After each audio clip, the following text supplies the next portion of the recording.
नमस्कार बांधवांनो. हा. मी कुमार आहे. मी एक दारुड आहे. हाय कुमार भाऊ. हाय हाय. परमेश्वराची अद्भुत कृपा आहे मित्रांनो. अल्कोहोलिक्स अनॉनिमसचा अलौकिक कार्यक्रम आहे. तुम्हा सर्व भावा बहिणींची, मित्रमैत्रिणींची जगभरातून मला साथ आहे, माझ्यासाठी प्रार्थना आहे.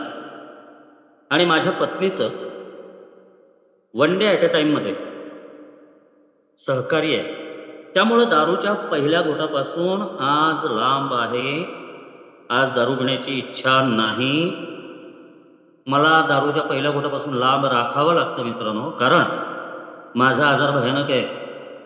धूर्त, कावेबाज, घोटाळ्यात टाकणारा, प्रबळ, कारस्थानी, कधीही उफाळून येणारा, माझ्या जन्मापासून माझ्या मरणापर्यंत मला पुरून उरणारा असा माझा आजार आहे.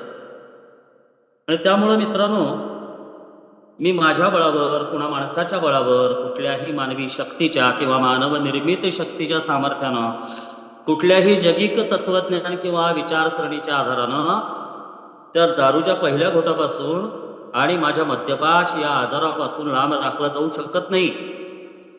मला लांब राखलं जावं लागतं. आणि ते लांब राखलं जाण्यासाठी माझी इच्छा असावी लागते.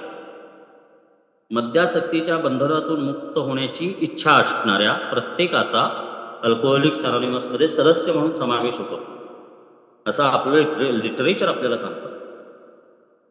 आणि त्यामुळे मित्रांनो, सुरुवातीला ज्या वेळेला अल्कोहोलिक्स अनॉनिमसमध्ये आलो त्यावेळेला माझ्या काही संकल्पना होत्या.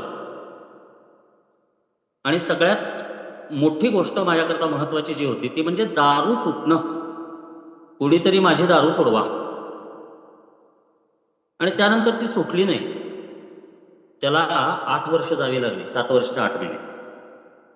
का सुटली नाही माझी दारू? कारण दारू हा माझा मुख्य प्रॉब्लेम आहे. दारू हीच माझी मूळ समस्या आहे असं मला वाटत होतं. पण अल्कोहोलिक्स अनॉनिमस सांगतं की दारू हे फक्त बाह्य लक्षण आहे. ओरिजिनल जो आजार आहे माझा तो माझ्या आतच आहे. व्यक्तिमत्व विकार, पर्सनॅलिटी डिसऑर्डर. आणि मग त्या व्यक्तिमत्व विकारावरती, इतर लोकांच्या व्यक्तिमत्व विकारावरती, इतर लोकांच्या पर्सनॅलिटी डिसऑर्डरवरती वेगवेगळे उपाय आहेत, उपचार आहेत. परंतु माझ्यासारख्या दारुड्याच्या बाबतीत मात्र, माझ्यासारख्या दारुड्याच्या व्यक्तिमत्व विकारावरती ठोस असा उपाय जगात अजून उपलब्ध नाही. ना औषधं गोळ्या उपलब्ध आहेत. मानसोपचार तज्ज्ञ त्यांच्या परीनं खूप प्रयत्न करत असतात. पण तरीही त्यांना यश मिळण्याचं जे प्रमाण आहे ते 20 ते 25% आहे. पण अल्कोहोलिक्स अनॉनिमसमध्ये मात्र हेच प्रमाण 40 ते 45% आहे. सरासरी सगळ्या जगाचा जर विचार केला तर अल्कोहोलिक्स अनॉनिमसमध्ये दारूपासून लांब राहण्याचं प्रमाण 40 ते 45% आहे. का? तर हा कार्यक्रम दारुड्यांनी दारुड्यांच्यासाठी लिहिला, स्वतःच्या अनुभवातून लिहिला. आणि त्यांच्या पहिल्याच वेळेला लक्षात आलं होतं सुरुवातीच्या काळातच की केवळ दारू थांबणं हा उपाय नाही आहे. कारण अनेक लोक पूर्वी देखील, अल्कोहोलिक्स अनॉनिमस निर्माण होण्याच्या आधी देखील वेगवेगळ्या कारणासाठी दारू थांबवत होते. कोणाचं धार्मिक असेल, कोणाचं आध्यात्मिक असेल, कोणाचं वैयक्तिक असेल, कोणाचं आजाराचं कारण असेल, कोणाची सामाजिक कारणं असतील, कोणाची आर्थिक कारणं असतील. अशा वेगवेगळ्या कारणासाठी लोक अल्कोहोलिक्स अनॉनिमस निर्माण होण्याच्या आधी पण थांबत होते आणि आता पण थांबतात, अल्कोहोलिक्स अनॉनिमसची निर्मिती झाल्यानंतर सुद्धा. पण तरीही त्यांच्या आयुष्यात त्यांना जे काही समस्यांचा सामना करावा लागतो, त्या समस्यांचा सामना करत असताना अपयश बऱ्यापैकी येतं. मग त्यातले बरेच जण दारूकडे जातीलही किंवा न जातीलही. त्यांनी दारूच प्यायला पाहिजे असं नाही, परंतु त्यांच्या आयुष्यात अनेक समस्यांना तोंड मात्र त्यांना द्यावं लागतं. आणि मग त्या नातेसंबंधातल्या समस्या असतील किंवा आर्थिक संबंधातल्या असतील किंवा सामाजिक असतील किंवा आणखीन कुठल्या असतील. का तोंड द्यावं लागतं याचा विचार अल्कोहोलिक्स अनॉनिमसने केला पहिल्या बांधवाने. आणि मग त्यांच्या लक्षात आलं, त्यांच्यासोबत मानसोपचार तज्ज्ञ पण होते, त्यानंतर मानसशास्त्रज्ञ होते, त्यांच्याबरोबर समाजातले हितचिंतक होते, त्यांच्यासोबत डॉक्टर सिल्कवर्थ होते, कार्ल यंग नावाचे मोठे मानसोपचार तज्ज्ञ होते, मानसशास्त्रज्ञ होते, त्यांच्याबरोबर समाजातले प्रतिष्ठित लोक पण होते, त्यांच्याबरोबर धार्मिक संस्थांमधले काही लोक त्यांच्याशी जुळलेले होते. त्या सगळ्यांना मिळून हे कोडं होतं, पण ते गूढ असणारं कोडं उलगडलं कालांतराने. प्रत्येक दारुड्यामध्ये विशिष्ट असा व्यक्तिमत्व विकार आहे आणि त्या विशिष्ट अशा व्यक्तिमत्व विकाराची काही बेसिक कारणं आहेत. दारुडा असा का, दारुडा का झाला, अमुक व्यक्ती दारुडा का झाला, अमुक व्यक्ती म्हणण्यापेक्षा कुमारेस दारुडा का झाला. कुमारेसच्या सोबतचे जे 5-25 जण कुमारेस ओळखतो ते अजूनही नियमात दारू पितात, पण कुमारेस मात्र दारुडा झाला का झाला, तर त्यामध्ये पोटातली एलर्जी, मनाची ओढ आणि माझ्या विचारातला बिघाड हे जन्मतः असणारे घटक आहेत. तरीही कुमारेसवरती उपाय होऊन देखील अल्कोहोलिक्स अनॉनिमसचा 12 पायऱ्यांचा कार्यक्रम कुमारेसला मिळालेला असला तरीही कुमारेस दारूच्या पहिल्या घोटापासून लांब राहिला, पण व्यक्तिगत स्वभावामध्ये, विचार पद्धतीमध्ये का बदल झाला नाही, कुमारेसच्या वागण्या बोलण्यात का बदल झाला नाही, कुमारेसच्या मधली अरेरावी करणं, घमेंडखोरपणा, माज मिजाजखोरपणा, जगाच्या सगळ्यांच्या आकर्षणाचं केंद्र बनण्याची जी इच्छा, कुमारेसचं दुसऱ्यावरती अवलंबून राहणं, कुमारेसचा अहंकार, स्वार्थ, आत्मकेंद्रितपणा व प्रामाणिकपणा, यात काहीच फरक का पडला नाही याचा विचार कुमारेसला करावा लागला. आणि अल्कोहोलिक्स अनॉनिमस सांगतं की पायऱ्यांचा कार्यक्रम कोण स्वीकारतं, ज्याला स्वतःच्या आयुष्यातला अगदी खालचा तळ गाठलेल्याचा अनुभव आहे. आणि तो अनुभव येण्यासाठी मित्रांनो, मला आयुष्य बर्बादच व्हायला पाहिजे असं नाही आहे.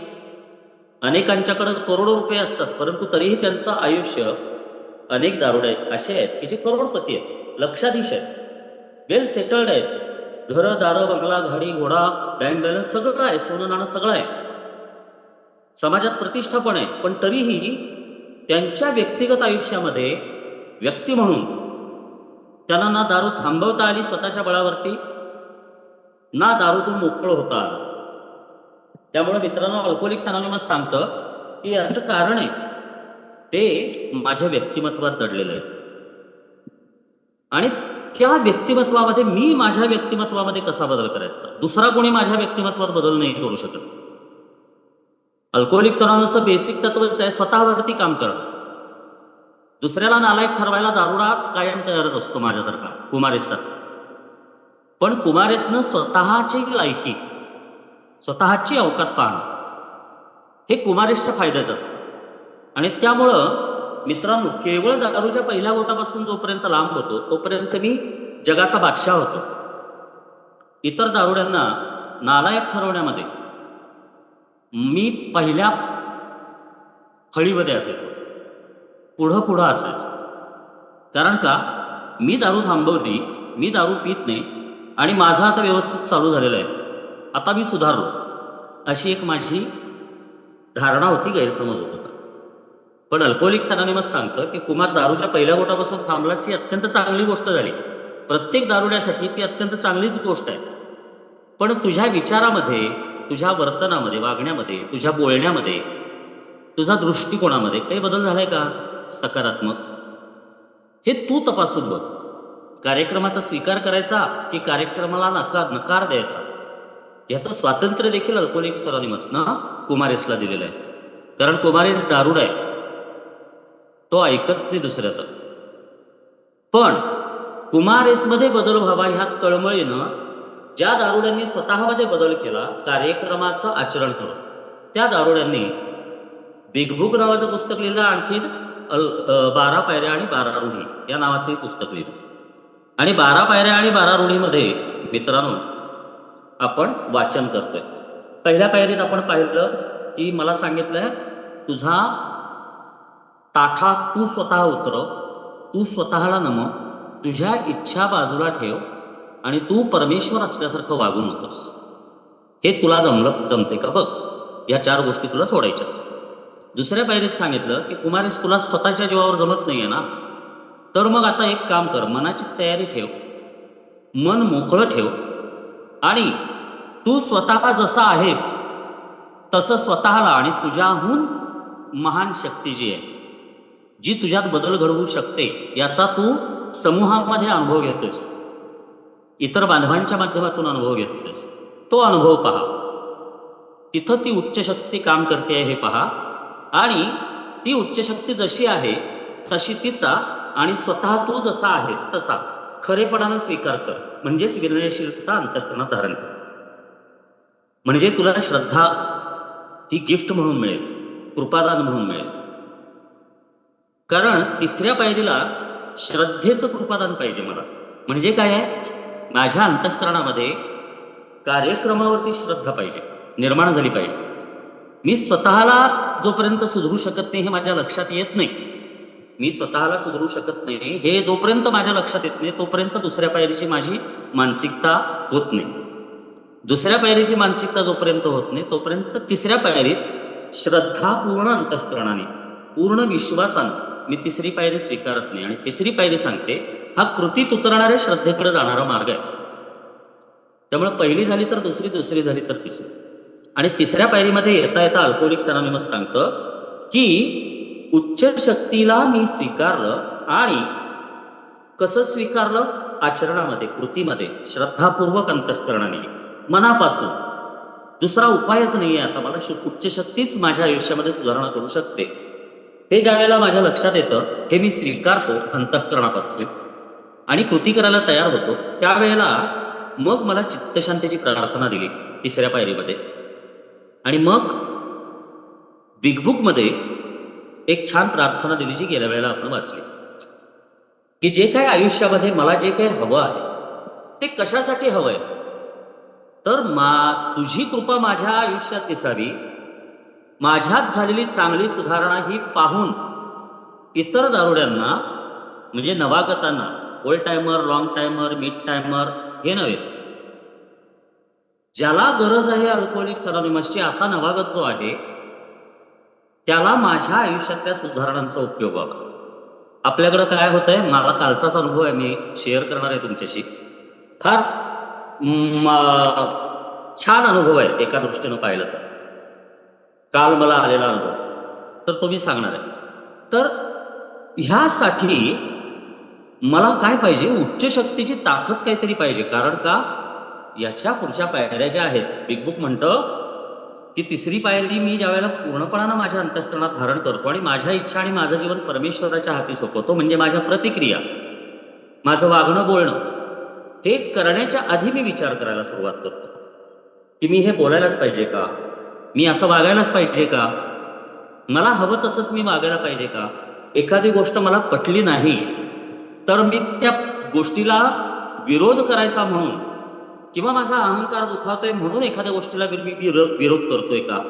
अशा सगळ्या गोष्टींचा मी आधी विचार करायचा. आणि ही माझी जी अवस्था आहे, सत्य परिस्थिती आहे, की मला दुसऱ्याचं चांगलं बघवत नाही, मला इतरांना, समूहातल्या बांधवांना, भगिनींना किंवा माझ्या सभोवतालच्या व्यक्तिस्थिती परिस्थितीला अजूनही दोष द्यावा वाटतोय, मला ताडकन प्रतिक्रिया द्यावी वाटते, माझ्यात अजूनही उतावीळपणा, हेकेखोरपणा, सक्तीखोरपणा आहे, हे स्वीकारण्याची माझी तयारी तिसऱ्या पायरीत पर्यंत येता येता होते. आणि ती तशी व्हायला पाहिजे, ही अपेक्षित आहे. अल्कोहोलिक्स अनॉनिमसला माझ्यामधली ही डेव्हलपमेंट, हा विकास, ही प्रगती अपेक्षित आहे. कारण अल्कोहोलिक्स अनॉनिमस म्हणतं की दारुडा हा टप्प्याटप्प्याने हळूहळू सुधारत जाणार आहे. एका दिवसात जादूची काढणी फिरणार नाहीये. पण दारुडा सुधारणार कसा, तर दुसऱ्यांनी सुधरवून सुधारणार नाहीये. स्वतःची इच्छा असेल तर स्वतःच्या बोलण्या, वागण्या, विचार करण्यामध्ये दारुडा फरक करू शकतो, चांगली सुधारणा करू शकतो. तर आता आपण सुरुवातीला चौथ्या पायरीतले एक 2-3 पॅरेग्राफ वाचूया आणि बिग बुक मध्ये चौथ्या पायरीबद्दलचा विषय कसा मांडलाय ते पण आपण बघूया.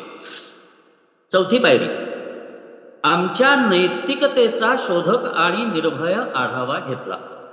ह्या टायटलमध्येच मित्रांनो काही काळानं माझ्या लक्षात आलं, काही काळ गेल्यानंतर, की माझा जो रॉक बॉटम आहे तो आर्थिक, कौटुंबिक, सामाजिक असा आहेच, परंतु तो होण्यासाठी कारणीभूत काय आहे, तर माझं नैतिक अधःपतन किंवा अधोगती. नैतिक अधोगती म्हणजे काय हे कळण्यासाठी म्हणून मला चौथी पायरी दिलेली आहे. माझी नैतिक अधोगती चौथ्या पायरीत मी स्वतःला बघायची आहे, स्वतःहून बघायची आहे. स्वतःचं दर्शन स्वतः घ्यायचं. दुसऱ्याची मापं काढण्यासाठी 12 पायऱ्यांचा कार्यक्रम नाही. मी माझी स्वतःची मापं बघायची मोजून. किती पाण्यात आहे कुमारेस, की चिखलात उतरलाय, का दलदलीत अडकलेला आहे, हे कुमारेसनी स्वतः पाहायचं. नैतिक अधोगती म्हणजे रॉक बॉटम आहे माझ्या आयुष्यातला. मी दारुडा का झालो, तर माझं नैतिक अधोगती झाली म्हणून मी दारुडा झालो. आणि ती नैतिक अधोगती कशामुळे झाली हे मला कळावं, माझ्या अनुभवातून मला पटावं. कारण दारुडा स्वतःच्या अनुभवावरती विश्वास ठेवतो. त्या अनुभवातून मला विश्वास बसावा यासाठी पायरी क्रमांक 1 आणि 2 आहेत. आणि आता पुढं माझ्यात बदल घडवता यावेत यासाठीची पूर्वतयारी म्हणून पायरी क्रमांक 3 आहे, कृतीत उतरणारी श्रद्धा. आणि पायरी क्रमांक 3 जर माझ्याकडून व्यवस्थित माझ्या स्वतःवरती मी उपयोगात आणली तरच चौथ्या पायरीमध्ये मला चांगल्या पद्धतीनं माझ्या स्वतःचं नैतिक शोधक आणखीन निर्भय आढावा स्वतःचा घेता येतो. आणि म्हणून ह्या पायऱ्या आहेत, क्रमागत पायऱ्या. Good orderly direction, GOD. कुमारेसाठीचा GOD code आहे, तर गुड ऑर्डरली डिरेक्शन. 12 पायऱ्यांचा कार्यक्रम ही एक चांगली क्रमागत दिशा आहे. क्रमानं चांगल्या दिशेनं मला घेऊन जाते. निर्मितीने आम्हाला नैसर्गिक प्रवृत्ती काही कारणास्तव दिल्या आहेत. त्यांच्याशिवाय आम्ही परिपूर्ण मानव प्राणी बनणार नाही. स्त्री व पुरुष जर का त्यांचे व्यक्तित्व सुरक्षित करण्यासाठी स्वतः कष्ट करणार नाहीत, धान्य पिकवणार नाहीत किंवा निवारा बांधणार नाहीत, तर जीवनच उरणार नाही. त्यांनी जर वंशवेल वाढवली नाही तर पृथ्वीवर मानव समाज राहणार नाही. जन्मतः समाजात वावरण्याची नैसर्गिक प्रवृत्ती नसेल, माणसांनी एकमेकांच्या संगतीची काहीच पर्वा केली नाही, तर समाज संस्थाच उभारणार नाही, उरणार नाही. लैंगिक संबंध, भावनिक व भौतिक सुरक्षितता आणि सहवास ह्यांच्यासाठीच्या आकांक्षा अत्यंत आवश्यक आणि योग्यच आहेत आणि निश्चितच त्या परमेश्वराने दिलेल्या आहेत. आमच्या अस्तित्वासाठी इतक्या आवश्यक असणाऱ्या ह्या प्रवृत्ती बहुधा कधी ना कधी त्यांच्या आपल्या योग्य कार्यकक्षेच्या फार पलीकडे जातात. आमच्यावर त्या नियंत्रण गाजवतात, आम्हाला हाकतात आणि दृष्टीस न पडता सामर्थ्याने व काही वेळा अगदी सूक्ष्मपणे आमची जीवने चालवण्याचा अट्टाहास करतात. विषयसुखाच्या, भौतिक भावनिक सुरक्षिततेच्या आणि समाजात महत्त्वाचे स्थान मिळवण्याच्या आमच्या आकांक्षा वारंवार आमच्यावर जुलूम करतात. मानवाच्या नैसर्गिक इच्छा अशा सांध्यातून निखळल्या की त्याला भयंकर त्रास देतात. प्रत्यक्षात सगळा त्रास असतो तोच. कितीही भला मनुष्य प्राणी असला तरी त्याची ह्या त्रासापासून सुटका नाही. जवळजवळ प्रत्येक गंभीर भावनिक समस्येकडे दिशाभूल झालेली नैसर्गिक प्रवृत्ती म्हणून पाहणे शक्य आहे. तसे घडते तेव्हा आमच्या ह्या नैसर्गिक प्रवृत्तींच्या मोठ्या मोलाच्या वस्तू शारीरिक व मानसिक जातात. चौथी पायरी म्हणजे आमच्यापैकी प्रत्येकाचे हे बोजे काय होते आणि आहेत हे शोधण्याचा जोरदार व परिश्रमपूर्वक प्रयत्न आहे.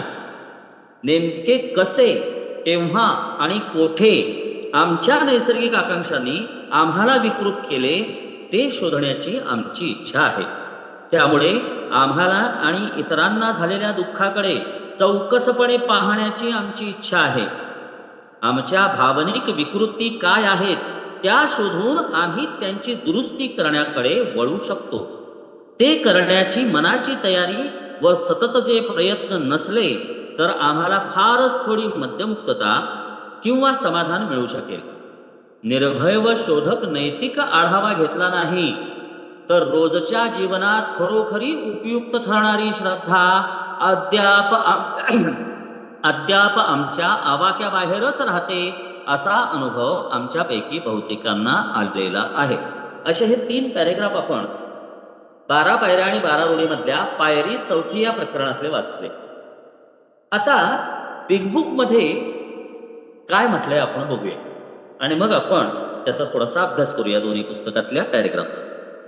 आता 3ऱ्या पायरीविषयी बोलल्यानंतर बिग बुक म्हणतं की 3री पायरी झाल्यानंतर चैतन्यपूर्ण कृतीच्या कार्यक्रमाकडे आम्ही वळलो. त्यातील पहिले पाऊल म्हणजे आमच्यापैकी कित्येकांनी ज्याचा कधीही प्रयोग केला नव्हता अशी गृहशुद्धी होय. आमचा निर्णय हे महत्वाचे आणि आणीबाणीचे पाऊल खरे, पण आमच्यामधील ज्या अपूर्णत्वामुळे आमचा मार्ग कुंठित होत होता त्याच्याशी सामना देत आणि त्याच्यापासून मुक्त होण्याचा प्रयत्न करीत जर आम्ही पावले टाकली नाहीत तर आमच्या जीवनावर कायमचा परिणाम होणे शक्य नव्हते. मद्य हे केवळ बाह्य लक्षण होते, म्हणून आम्हाला खरी कारणे आणि परिस्थिती यांच्या मुळाशी जाणे भागच पडले. त्यासाठीच आम्ही व्यक्तिगत गुणदोषांची जंत्री करू लागलो.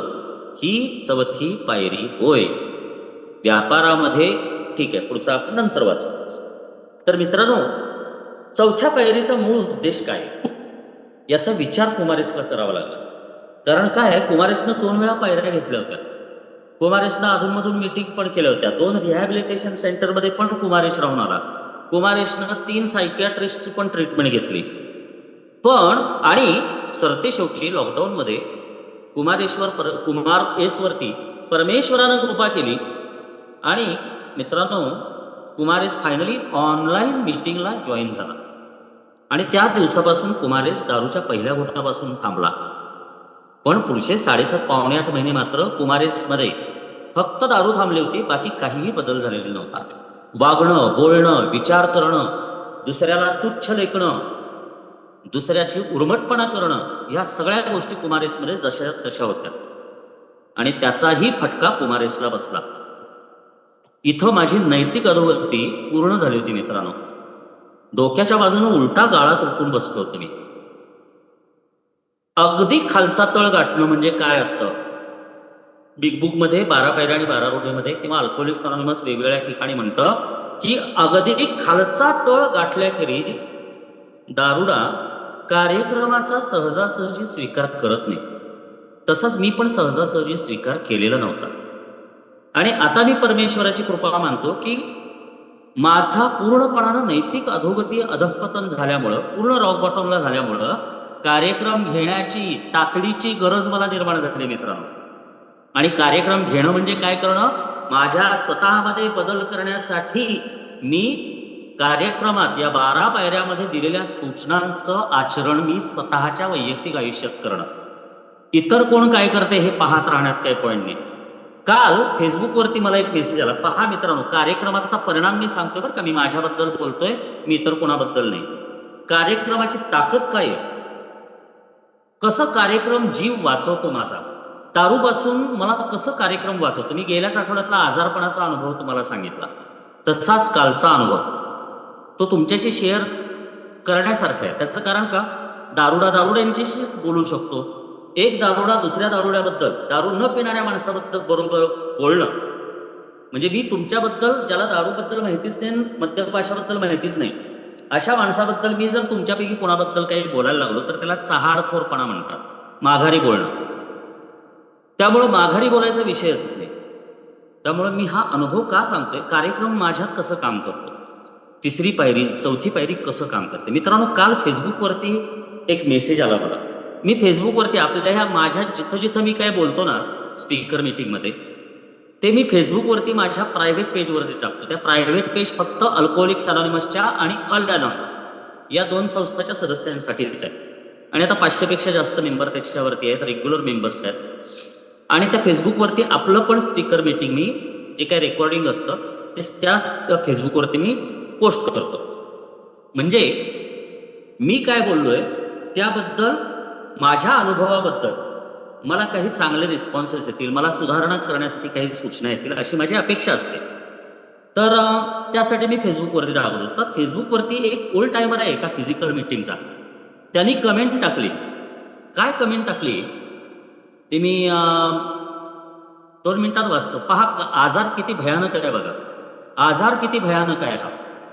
अल्कोहोलिकचा तो बांधव आहे 6 का 7 वर्ष दारूच्या पहिल्या घोटापासून लांब आहे बरं का, सोबर आहे. आणि त्यांनी मला एक कॉमेंट टाकली, अरे अतिशहाण्या, तू कधी फिजिकल मीटिंग केली का? अक्कला शिकवायला निघालाय दुनियेला.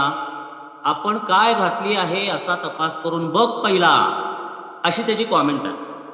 आता मी त्यांच्या फिजिकल मीटिंगला जात नाही, हा त्याचा राग आहे. आणि ऑनलाईन मीटिंगमध्ये येऊन मी सोबर राहिलो, कार्यक्रमावरती आलो आणि दारूपासून लांब राहिलो, याचा अनेक फिजिकल मीटिंगमधल्या लोकांना राग आहे. आता मला अल्कोहोलिक्स अनोनिमसनं कुठेही बंधन घातलेलं नाही आहे की फिजिकल मीटिंगला जायलाच पाहिजे, ऑनलाईन करायचंच नाही आणि विशिष्ट समूहाच्याच फिजिकल मीटिंगला तू जायला पाहिजेस, असं अल्कोहोलिक्स अनोनिमसनं मला सांगितलेलं नाही बरं का. पण हा 6-7 वर्षांचा सोबर असणारा हा बांधव जो आहे, त्याला मी ही कॉमेंट वाचल्यानंतर सगळ्यात पहिल्यांदा मी काय केलं, तर मला थोडंसं दडपण आलं. अरे एवढा ओल्ड टायमर आहे, तो असं बोलतोय की ज्यानं मला वैयक्तिक आयुष्यात कधी पाहिलेलंच नाही आहे, ज्याला माझ्यात होणारे बदल दिसलेलेच नाही आहेत किंवा माझ्या चुका ज्यानं कधी मला समजून सांगितलेल्याच नाही आहेत, असा ओल्ड टायमर आहे तो. त्यांनी मला अशा पद्धतीनं फेसबुक सारख्या सोशल मीडियावरती कॉमेंट करावी, यामुळे पहिल्यांदा दडपण आलं मला. पण कार्यक्रमात ताकद आहे मित्रांनो. लगेच प्रार्थना झाली माझ्याकडून, चित्त शांतीची प्रार्थना. देवा, ही परिस्थिती मी बदलू शकत नाही, दुसऱ्याला बदलायला मी अल्कोहोलिक्स अनोनिमसमध्ये आलेलो नाहीये. हा 7 वर्षाचा 6 वर्षाचा ओल्ड टायमर आहे, हा बॉस आहे, पैशानं वगैरे मस्त आहे, गडगंज आहे, हा स्थानिक आहे. आणि तरीही 6 वर्ष 7 वर्ष हा जो सोबर आहे तो अशा पद्धतीनं सोशल मीडियावरती सोबर असून देखील टाकतोय, पोस्ट टाकतोय. परमेश्वरा, ही परिस्थिती मी बदलू शकत नाही, मी त्याचा विचार कला बदलू शकत नाही. त्यामुळं तो जसा आहे तसं स्वीकारण्याची मला मनाची प्रसन्नता दे. दुसरी गोष्ट लगेच मागितली, परमेश्वरा, मी त्याच्यात बदल करू शकत नाही, पण मी माझी परिस्थिती मात्र बदलू शकते. माझी प्रतिक्रिया काय द्यायची ह्याचा मी विचार करू शकतो. माझे त्याच्याबरोबरचे मी संबंध ठेवायचे की नाही यावरती मी निर्णय घेऊ शकतो. याकरता मी ओल्ड टायमर जे कार्यक्रमावरचे आहेत, ज्यांना माझ्यात बदल व्हावा, चांगला बदल व्हावा अशी तळमळ आहे, अशा माझ्या ओल्ड टायमर दारुड्या बांधवांना मी हा विषय सांगू शकतो आणि त्यांचं काय मार्गदर्शन घेऊ शकतो. ही परिस्थिती, जी परिस्थिती मी बदलू शकतो ती बदलण्याचं धैर्य मला दे. त्याकरता धाडस लागतं मित्रांनो. नाहीतर मी लगेच शिव्या देऊन आग पाखड करून मी धिंगाणा घालून रिकामा होणारा दारुड आहे. पण तसं काही नाही झालं. प्रार्थनेत ताकद, या कार्यक्रमात ताकद आहे. आणि तिसरी ओळ काय सांगते, या 2 परिस्थितींमधला फरक, भेद जाणण्याचं म्हणजे फरक जाणण्याचं. हे केलंस तर काय होईल आणि ते केलंस तर काय होईल, कुठली गोष्ट तुला स्वीकारायची आहे, हा फरक तुला कळावा कुमारेस. त्याकरता परमेश्वराकडं तू आत्मशांती माग, ज्ञान माग, शहाणपणा माग. आणि मी मागितलं परमेश्वराकडं आणि दुसऱ्या मिनिटाला मी शांत होतो मित्रांनो. आणि मी त्याला मेसेज पाठवला, कसे आहात भाऊ, बऱ्याच दिवसांनी दारुड्या बांधवायच्या शिव्या खाल्ल्या, ही केवळ परमेश्वराची कृपा. ही माझी प्रतिक्रिया होती. यात माझं मोठेपण काही नाही बरं का. कुमारेस अत्यंत भिकार आहे, तोंड भयानक खराब आहे कुमारेसचं. हे केवळ कार्यक्रमाची ताकद आहे. आणि मग त्यांना मी विनंती केली, मी कोणालाच अक्कल शिकवायला जात नाही, माझा अनुभव मी सांगतो, तुमच्याच शब्दात मी काय घातली आहे याचा अनुभव कथन करतो. राहिला प्रश्न फिजिकल मीटिंगचा, तुमच्या इथेच फिजिकल मीटिंगला मी यायला पाहिजे असं कोणतंही बंधन एनं माझ्यावर घातलेलं नाही. ऑनलाईन मीटिंगनं मला सोबर ठेवलंय, कार्यक्रमावर आणलंय आणि आज दारूपासून लांब आहे. यात तुम्हाला वाईट वाटण्यासारखं काय आहे? हा एक दुसरा मेसेज केला आणि तो विषय थांबवला. मित्रांनो, कुठल्याही प्रकारे माझ्याकडून माझी मद्यमुक्तता तुटेल असं काही होता कामा नये, ही माझी जबाबदारी आहे. मित्रांनो, दारूच्या पहिल्या घोटापासून लांब राहिलं, पण सोबरायटी या शब्दाचा अर्थ आहे स्वतःत चांगली सुधारणा, वागण्या बोलण्यात विचार करण्यात सुधारणा, दृष्टिकोन आपला बदलणं, चांगला करणं. हे माझ्यासारख्या दारुड्याचं पहिलं काम आहे. कार्यक्रम मला त्याकरता दिला गेलेला आहे. आणि ह्या कार्यक्रमाची ही ताकद आहे की माझ्या अत्यंत संयमात प्रतिक्रिया गेल्या, आणि जी प्रतिक्रिया त्यांनी दिली आणि जी प्रतिक्रिया मी दिली, या दोन्हीचे स्क्रीनशॉट काढून मी फक्त 5 ज्यांचं मला मदत होते, जे तळमळीनं माझ्या सोबत उभे असतात, कायम मला मार्गदर्शन करतात, अशा 5 दारुड्या बांधवांना मी पाठवला. आणि त्यांचे मला रिप्लाय आले, कुमारेस, योग्य पद्धतीनं तू प्रतिक्रिया दिलेली आहेस, त्यामुळं तू याकडं दुर्लक्ष कर. असे तुझी जशी प्रगती होईल तसतसं तुला असे बांधव अल्कोहोलिक्स अनॉनिमसमध्येच भरपूर भेटणार आहेत. त्यामुळं त्यांच्यामध्ये बदल करण्यासाठी तू काहीही धडपड केली नाहीस, यासाठी तुझं अभिनंदन.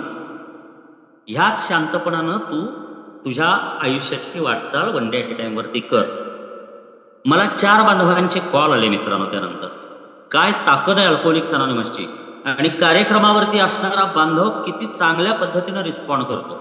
आता जो 6-7 वर्षाचा सोबर बांधव आहे, म्हणजे मद्यमुक्त आहे, मद्यविरहित आहे, त्या जुन्या स्थानिक लॉर्ड असणाऱ्या, गडगंज पार्टी असणाऱ्या, वट असणाऱ्या बांधवानं मला निगेटिव्ह प्रतिक्रिया दिली. आणि तेच कार्यक्रमावरती असणाऱ्या बांधवांनी मला प्रोत्साहन दिलं की कुमार, योग्य पद्धतीनं तू व्यक्त झालायस आणि यासाठी कार्यक्रमावरती सातत्यानं राहा, काळजी करू नकोस, हे असे प्रसंग तुला अनेकदा येणार आहे. आणि मग एका ओल्ड टाइमरने मला कॉल केला आणि त्यांनी प्रसंग सांगितले त्यांच्या आयुष्यातले पण. आणि एकंदर अल्कोहोलिक्स अनॉनिमसची प्रगती थांबवणारं, कुमारेस सारख्या नवागताला मागं खेचणारं जर कोणी असेल तर अल्कोहोलिक्स अनॉनिमस मधलेच कार्यक्रमावरती नसलेले ओल्ड टाइमर आहेत. आणि फिजिकल मीटिंगच्या बांधवांच्याकडून मला होणारा विरोध ही माझी नवीन गोष्ट नाही आहे, माझ्याकरता नवीन नाही आहे मित्रांनो. हे माझ्याकरता आतापर्यंत 3-4 वेळा झालेलं आहे. आणि त्यातून मला काय झालं, आता काल मग रात्री प्रार्थना करून झोपलो आणि त्या प्रार्थनेत मी परमेश्वराचं काय इच्छा आहे, का हा बांधव मला असं बोलला, 6वं-7वं टोकन घेतलेला हा फिजिकल मीटिंगचा हा बांधव मला असं का बोलला, हे परमेश्वराला मी प्रार्थना करून विचारलं. आणि मग एक गोष्ट लक्षात आली की कुमारेसनं ऑनलाईन जे जुळतात किंवा ज्यांना फिजिकल मीटिंगला जाता येत नाही अशा बांधवांच्यासाठी परमेश्वराकडे एक प्रार्थना केली होती, की ज्या प्रार्थनेमध्ये कुमारेसनं मागितलं होतं, परमेश्वरा, जे प्रत्यक्ष मीटिंगला जाऊ शकत नाहीत किंवा प्रत्यक्ष मीटिंगमध्ये जसं कुमारेसला समूहातून बाहेर काढलं परस्पर निर्णय घेऊन, दारुडा असून कुमारेस, तसं ज्यांना बाहेर काढलंय अशा बांधवांच्यासाठी, विशेष करून नवागतांच्यासाठी माझ्याकडून कार्य होऊ दे. आणि त्याकरता मित्रांनो मी एक ग्रुप केलेला आहे आणि त्या ग्रुपच्या माध्यमातून मी थोडंसं मला जेवढं 12 स्टेपिंग करता येतं, जमतं तेवढं मी करतो. ते काम 15 दिवस मागं पडलं होतं मित्रांनो माझ्याकडून. गेल्या 15 दिवसात 1 आठवड्याचा आजारपण आणि त्याच्या अलीकडच्या आठवड्यामध्ये मला खूप आर्थिक आता ताणतणावात आहे, मी खूप प्रॉब्लेम्स आहेत मला, त्याच्यावरती काय करायचं ह्याच्या विचारामध्ये गेले. ते 2 आठवडे परमेश्वराच्या उच्च शक्तीनं मला दिलेलं काम थांबलं होतं मित्रांनो. आणि ह्या प्रसंगामुळं काय झालं, आता मी अजून ऑनलाईन मीटिंगला प्रबळ सक्षम करण्यासाठी अजून जास्त ताकदीनं मी काम करणार. ही परमेश्वराची इच्छा आहे की कुमार, तुझ्यासारखे अनेक बांधव आहेत, वंचित आहेत, ते वंचित आहेत, कार्यक्रमापासून वंचित आहेत, ज्यांना फिजिकल मीटिंगवाले बांधव विरोध करतात, काही सगळे नव्हे, एखाद दुसरा बांधव असा असतो की जो ताकदवान असतो, ज्याच्या शब्दाला किंमत असते. पण कुमारेस, तू 15 दिवस तुझ्या टार्गेटपासून विखरलेला आहेस, ट्रॅकवरून बाजूला गेलेला आहेस तुझ्या वैयक्तिक कारणामुळं. ये ट्रॅकवरती परत आणि परत नव्या उमेदीनं काम कर, तुझ्यासारख्या अनेक नवागतांच्यासाठी, समस्याग्रस्त बांधवांच्यासाठी, कारण तेच तुझ्या आयुष्याचं मुख्य ध्येय आहे.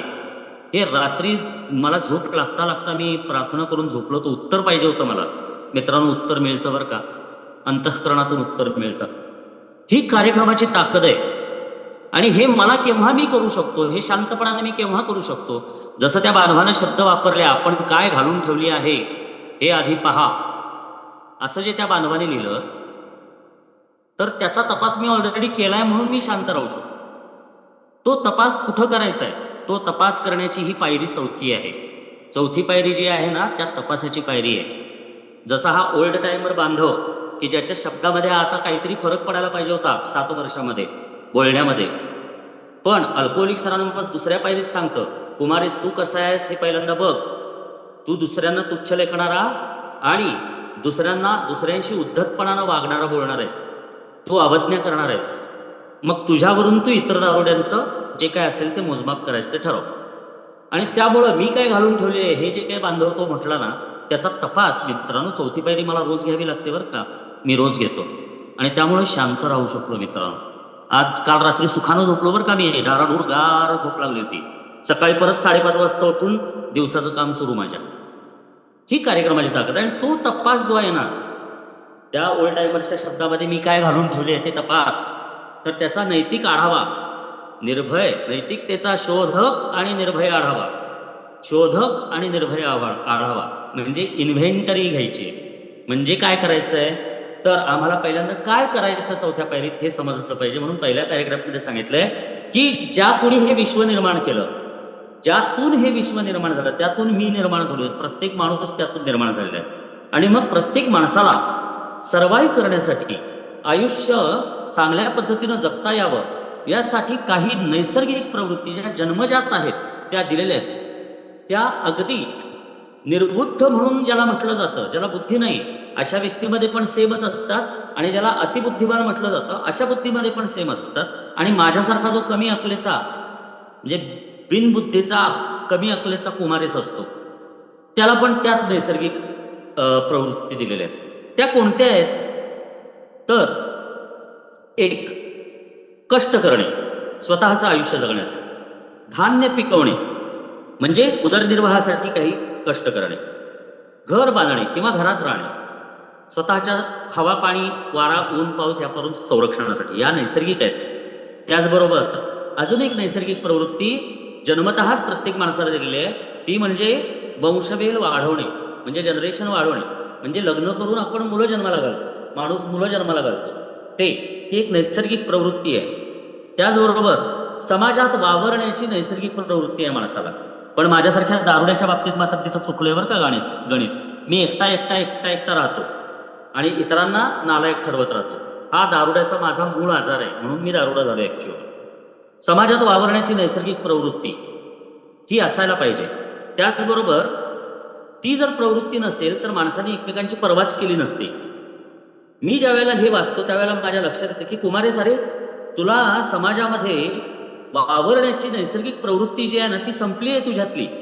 जी दारू आयुष्यात येण्याच्या आधी होती ती संपलेली आहे. तू एकटा राहतोस आणि तू स्वतःला श्रेष्ठ समजत राहतोस, तू वेगळं समजत राहतोस स्वतःला.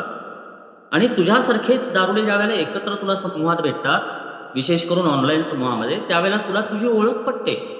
आणि मग मित्रांनो, ह्या नैसर्गिक प्रवृत्ती ज्या आहेत त्या जर नसतील तर काय होऊ शकतं, तर कुमारेसारखा दारुडा जे आयुष्य जगते ते जगावं लागेल. एकाकी, एकटा, नीरस असं आयुष्य जगावं लागेल. आता नैसर्गिक प्रवृत्ती अजून कुठल्या आहेत, तर लैंगिक संबंध, भावनिक आणि भौतिक सुरक्षितता आणि एकमेकांचा माणसाचा माणसाशी असणारा सहवास, ह्या आवश्यक आणि योग्यच आहेत नैसर्गिक प्रवृत्ती. आणि निश्चितच त्या परमेश्वराने दिल्यात. म्हणजे ज्यातून जग निर्माण झालं, मग ती शक्ती म्हणा, तिला ऊर्जा म्हणा, परमेश्वर म्हणा, देव म्हणा, अल्ला, गॉड, काही म्हणा, जे काही प्रत्येकाच्या समजलेलं नाव असेल ते त्यांनी उच्चारावं. निर्माण करता जो आहे, क्रिएटर जो आहे, त्यांनीच दिलेले आहेत या नैसर्गिक प्रवृत्ती. अन्न वस्त्र निवाऱ्याची गरज, त्यासाठी कष्ट करणं, उदरनिर्वाह करणं, त्यासाठी समाजामध्ये एकमेकांना धरून राहणं, लैंगिक संबंध जनरेशन वाढवण्यासाठी, वंशवेल वाढवण्यासाठी, भावनिक आणि भौतिक सुरक्षितता, सर्व प्रकारच्या नैसर्गिक आणखीन अनैसर्गिक आपत्तीपासून आपलं संरक्षण व्हावं यासाठीची, आणि सहवास, एकमेकांच्या सोबत आपलं आयुष्य जगणं आणि प्रगती करणं आयुष्यात, ह्या नैसर्गिक प्रवृत्ती दिलेल्या आहेत मित्रांनो. आता काय झालंय की आमच्या अस्तित्वासाठी इतक्या आवश्यक असणाऱ्या ह्या प्रवृत्ती बहुधा कधी ना कधी त्यांच्या आपल्या योग्य कार्यकक्षेच्या फार पलीकडे जातात. आता या नैसर्गिक प्रवृत्ती आहेत, परंतु ह्या नैसर्गिक प्रवृत्ती म्हणजे नॅचरल इन्स्टिंग किंवा नैसर्गिक आकांक्षा असाही शब्द अल्कोहोलिक्स अनॉनिमस वापरतात. तर ह्या काय होतात की दारुडा असो किंवा दारू न पिणारा असो, अशा माणसांच्या बाबतीमध्ये या प्रवृत्ती हाताबाहेर जातात. ह्या प्रकारचे विचार जे असतात ते हाताबाहेर जातात, अति होतात, कंट्रोलच्या बाहेर जातात. आणि मग त्या काय करतात, आमच्यावर त्या नियंत्रण गाजवतात. नैसर्गिक प्रवृत्ती आमच्यावर नियंत्रण गाजवतात. येस. आणि आम्ही त्या कोलूला जुंपलेला जो बैल असतो ना, घाण्याला जुंपलेला बैल, तसं, किंवा बैलगाडीला जुंपलेले बैल असतात, आणि बैलगाडी चालवणारा जो असतो तो त्या बैलांना हाकत असतो, चालवत असतो. घोडागाडी असेल तर त्या घोड्याला हाकत असतो, हर हर हट करून किंवा चापकाच्या फटके मारून.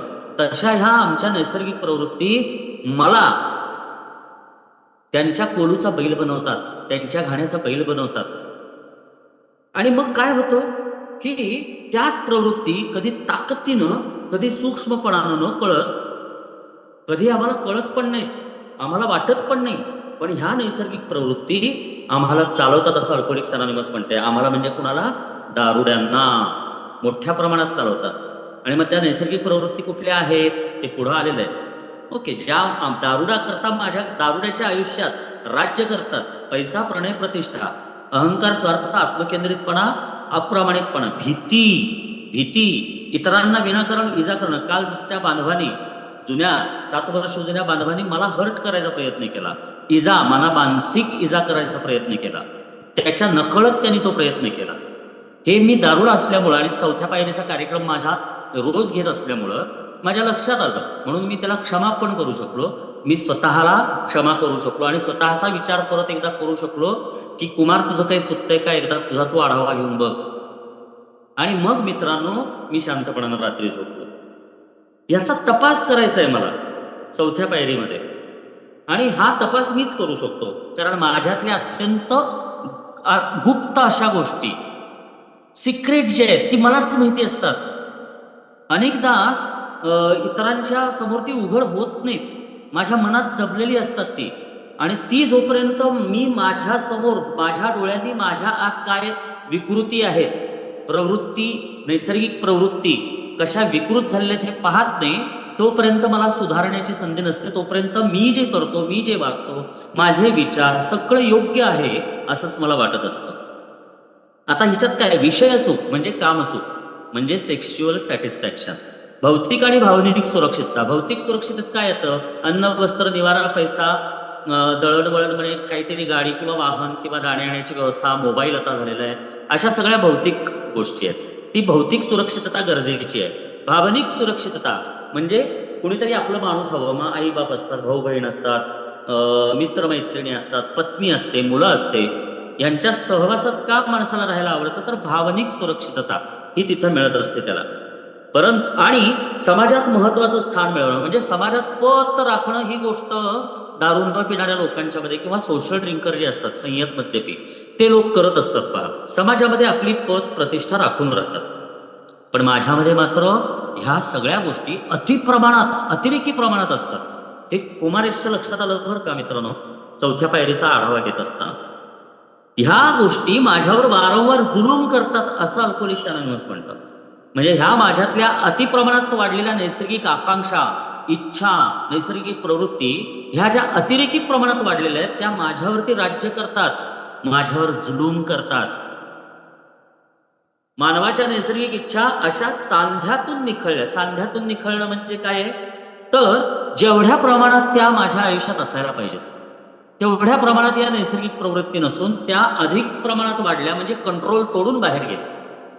आणि मित्रांनो, दारूच्या या मद्यपाशाच्या आजाराचा महत्वाचा भाग काय आहे? No control.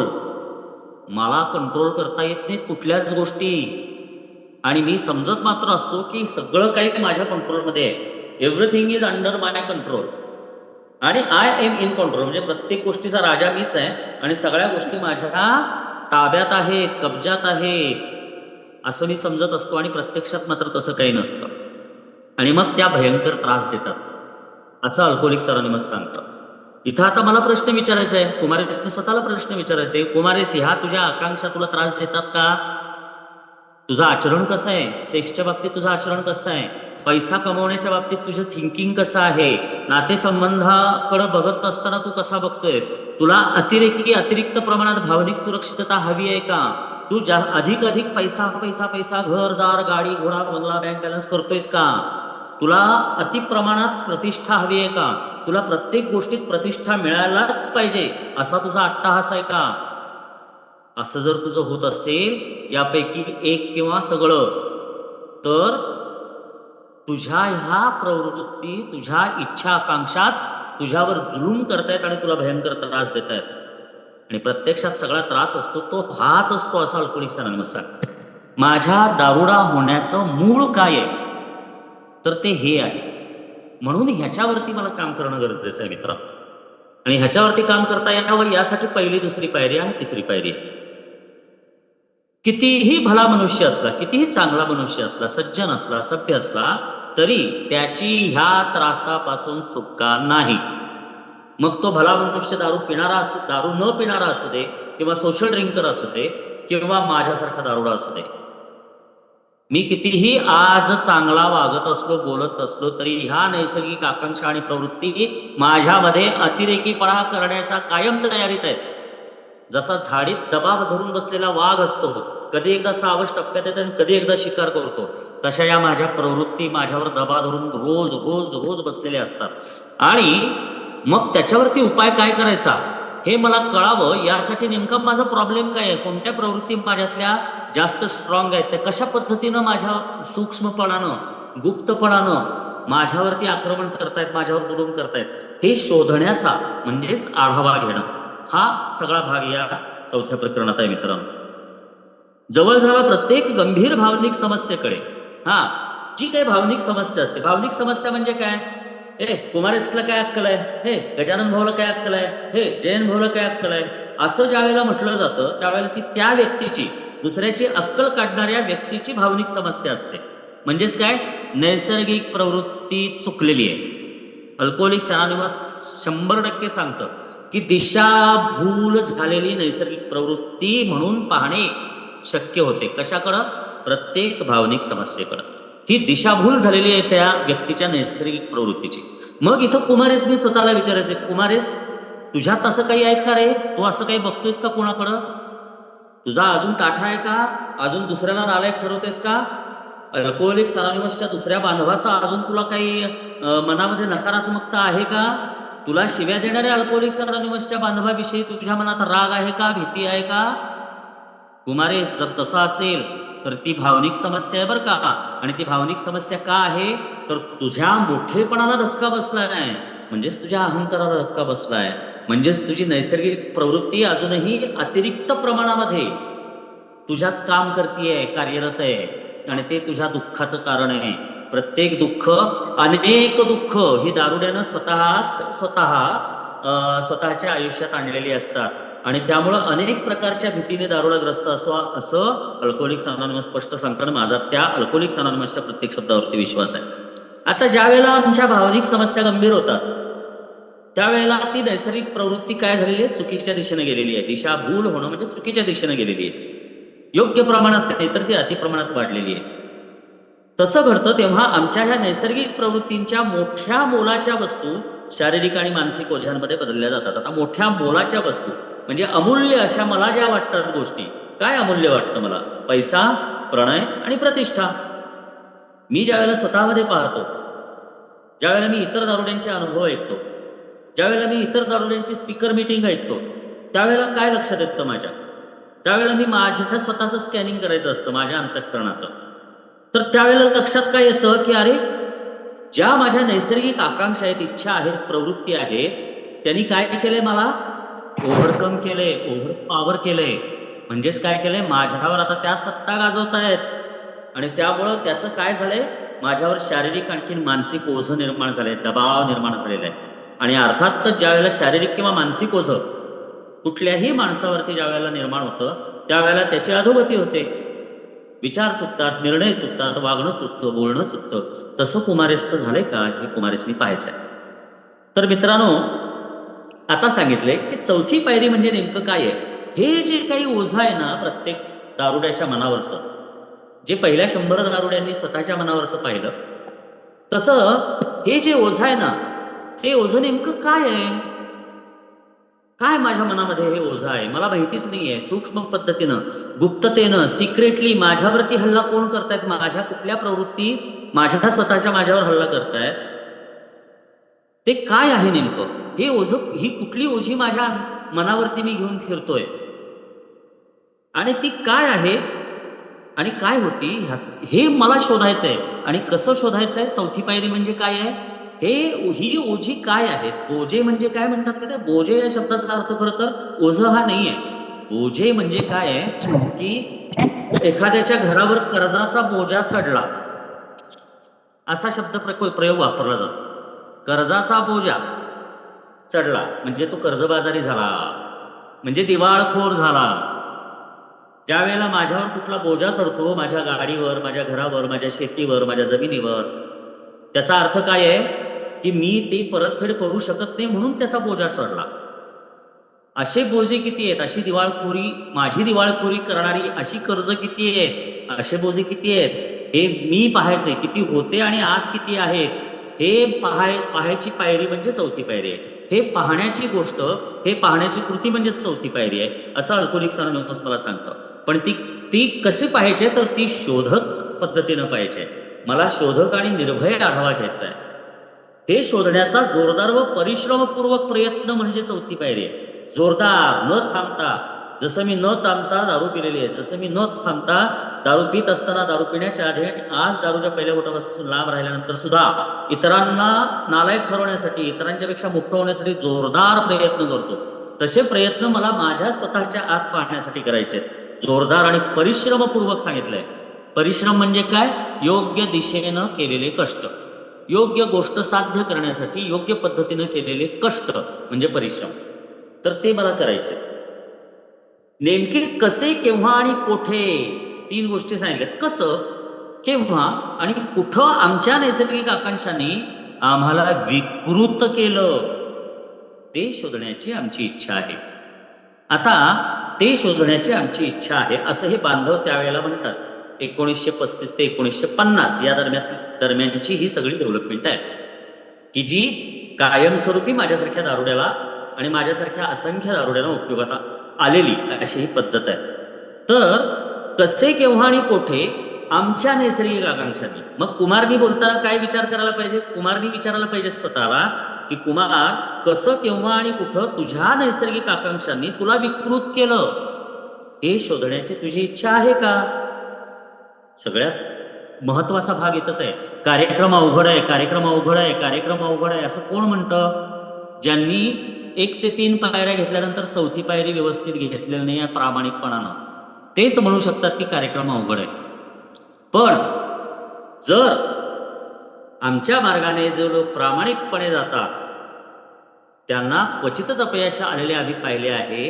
या अल्कोहोलिक्स अनोनिमसच्या प्रस्तावनेच्या पहिल्या ओळीवर माझा विश्वास असेल तर मला हे अवघड जात नाही. अल्कोहोलिक्स अनोनिमस प्रस्तावनेत ह्या कार्यक्रमाचा उल्लेख काय करतं, ह्या साध्या सरळ कार्यक्रमाचा पूर्णपणे स्वीकार ज्यांना करायला जमत नाही ते अपयशी होतात. आणि मग ते अपयशी होतात म्हणजे काय होतं, कार्यक्रम अवघड आहे, अवघड आहे, अवघड आहे. पण मित्रांनो, तुम्हाला सांगतो, या चौथ्या पायरीत हा कार्यक्रम घेतल्यानंतर मनावरचं ओझं कमी होत जातं आणि एक वेगळी प्रसन्नता मनामध्ये निर्माण व्हायला लागते. मित्रांनो, दुसऱ्याला शिव्या देण्याची, दुसऱ्याला कमी लेखण्याची, दुसऱ्याला डॉमिनेट करण्याची, दुसऱ्यापेक्षा वरचढ चढण्याची इच्छाच संपून जाते. कारण आयुष्य इतकं चांगलं व्हायला लागतं. पण ते मला 24 तास फक्त आजचा दिवस बरं का, उद्याचं नव्हे, आज करायचंय मला. कारण आजच्या दिवसापुरताच वेळ माझ्या आयुष्यात आहे माझ्याकडं दारुडा म्हणून. तर हे शोधण्याची इच्छा कुमारेशची आहे का, कोणत्या वेळेला, कसं आणि कुठं माझ्याच नैसर्गिक आकांक्षांनी मला विकृत केलं म्हणजे गैरकृत्य करायला भाग पाडलं, अहंकारानं वागायला, स्वार्थानं वागायला, अप्रामाणिकपणानं वागायला, आत्मकेंद्रितपणानं वागायला, पैसा, प्रणय, प्रतिष्ठा याच्या मागे धावायला केव्हा मला या प्रवृत्तीने, माझ्या नैसर्गिक प्रवृत्तीने भाग पाडलं, कसं भाग पाडलं, कुठं भाग पाडलं, हे मी पाहायचंय. हे पाहायची माझी इच्छा आहे का, हा प्रश्न मला विचारायचा आहे. आणि त्यामुळे मित्रांनो, अल्कोहोलिक्स अनॉनिमसचा प्रत्येक शब्द शब्द खरा आहे. कुमारेस काय बोलतो, कुमारेस स्वतःच्या अनुभवातून बोलत असला तरी कुमारेस काय बोलतो याच्या पलीकडे जाऊन प्रत्येक बांधवानं, ज्याला स्वतःच्या अंतःकरणात, स्वतःच्या मनात, विचारात बदल घडवायचे, स्वतःचं जीवन उपयोगी माणूस म्हणून, उपयुक्त नागरिक म्हणून करायचंय, त्यांनी अल्कोहोलिक्स अनॉनिमसच्या लिटरेचरचा आधार घेतला पाहिजे, असं मला एका ओळी टाईमवरती सांगितलं. आणि त्याचा उपयोग केला मित्रांनो. 8 वर्ष आत बाहेर करून का विना शेवटी केला आणि ते स्वीकारलं मित्रांनो. त्याशिवाय होत नाही बरं का. कुमारेसचं प्रवचन ऐकल्यासारखं कुमारेसचं ऐकलं तर कुमारेस अनुभव सांगितले आणि गेला. बरं, कुमारेस चांगलं बोलतोय असं बांधवांना वाटलं तर कुमारेसला जर बांधवांनी महान केला, मोठा केला, स्टार स्पीकर, अशी एक अल्कोहोलिक्स अनॉनिमसमध्ये पद्धत आहे, स्टार स्पीकर, असं जर कुमारेसला भावसं वाटलं तर कुमारेस चुकीचं आहे. आणि असं जर कुणाला, कुठल्या बांधवाला वाटलं कुमारेसचं बोलणं ऐकून, अरे कुमारेस स्टार स्पीकर आहे, तर त्या बांधवाला माझी विनंती, कुमारेसची 100% पहिली विनंती असेल की बाबा, कुमारेस एक भिकारी भुक्कड दारुडा आहे.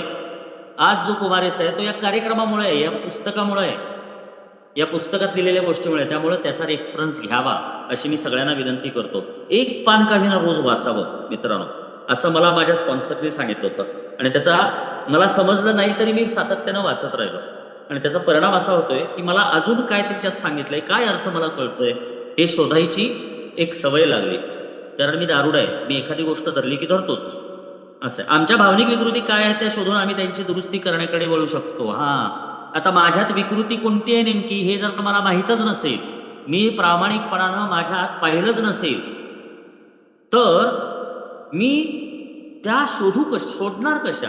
आणि त्या मला शोधताच आल्या नाहीत, मी जर स्वतः त्या शोधल्या नाहीत तर मी दुरुस्ती तरी कशी करणार? म्हणून हा कार्यक्रम स्वार्थी आहे. वैयक्तिक स्वतःच्या आयुष्यात घ्यायचा आहे. दुसऱ्याच्या आयुष्यात हा कार्यक्रम किती काय करतो आणि कसं करतो हे मला बघायची गरज नाहीये. कारण ती माझी लायकी पण नाहीये, कुमारेसची लायकी ती नाहीये, आणि कुमारेसला तो अधिकार पण नाहीये. कुमारेस स्वतःच्या खाली काय जळतंय ते बघ, तू दारुड आहेस. हे अल्कोहोलिक्स अनॉनिमस प्रेमळ शब्दात वेगवेगळ्या ठिकाणी सांगतो. ते करण्याची मनाची तयारी व सततचे प्रयत्न नसतील तर काय होतं? आता काय होतं हे सांगितलंय. 2 गोष्टी होतात. जर माझ्या स्वतःच्या नैसर्गिक प्रवृत्तीने मला विकृत केलेला आहे, काय भावनिक माझ्या समस्या आहेत, भावनिक विकृती काय आहेत, विकृती हा शब्द वापरलाय बरं का, विकृत भावना, त्या मला शोधायच्या असतील तर त्यासाठी मला माझ्या मनाची तयारी पाहिजे आणि माझे स्वतःवरती सतत प्रयत्न पाहिजेत, म्हणजे कृती पाहिजे. ते जर नसेल तर काय होतं, तर जी काही सोब्रायटी, ज्याला सोब्रायटी म्हणतात, ती फार कमी काळासाठी मिळेल. आणि जर मिळाली, पहिल्या बोटापासून दूर राहायला सुरुवात केली, तरीही समाधान मात्र मिळणार नाही, जो माझ्या आजाराचा मूळ गाभा आहे, पाया आहे. मी असमाधानी आहे कंटिन्युअसली. आज वयाच्या 54व्या वर्षी देखील मी असमाधानी आहे. असं का आहे? असं जर असेल, कुमारेस जर असमाधानी असेल तर कुमारेसनी वैयक्तिक भावनिक विकृतींचा निर्भयपणानं शोध केलेलाच नाही आणि स्वतःमध्ये बदल करण्याचा प्रयत्नच केलेला नाही, असा त्याचा अर्थ आहे मित्रांनो. हे कुमारेसने स्वतः समजून घ्यायचं. म्हणून एकतर फारच थोडी मद्यमुक्तता म्हणजे लगेच स्लिप होणार, किंवा मद्यमुक्तता जरी मिळाली म्हणजे दारूपासून जरी लांब राहिला कुमारेस तरी तो समाधानी राहणार नाही. म्हणून निर्भय व शोधक नैतिक आढावा घेतला नाही. जर मी निर्भय आणि शोधक असा माझा स्वतःचा नैतिक आढावा घेतला नाही तर रोजच्या जीवनात खरोखरी उपयुक्त ठरणारी श्रद्धा म्हणजे जो फेथ आहे, विश्वास आहे, आयुष्य जगत असताना प्रेमानं जगण्यासाठी, आपलेपणानं जगण्यासाठी, जिव्हाळ्यानं जगण्यासाठी, क्षमाशीलता, प्रीती, सहनशीलता या गोष्टी मिळवण्यासाठी जी श्रद्धा आवश्यक आहे माझ्यासारख्या दारुड्याला, ती माझ्यासारख्या दारुड्याच्या आवाच्या बाहेरच राहते, असा अनुभव आमच्यापैकी बहुतेकांना आलेला आहे. मित्रांनो, यासाठी 4थी पायरी महत्वाची आहे. आणि ह्यात काही रॉकेट सायन्स नाही आहे, ह्याकरता PhDची गरज नाही. मी 10वी पास माणूस आहे, मी फक्त 10वी पास माणूस आहे. पण आज मी जे काही बोलू शकतो ती अल्कोहोलिक्स अनॉनिमसची कृपा आहे.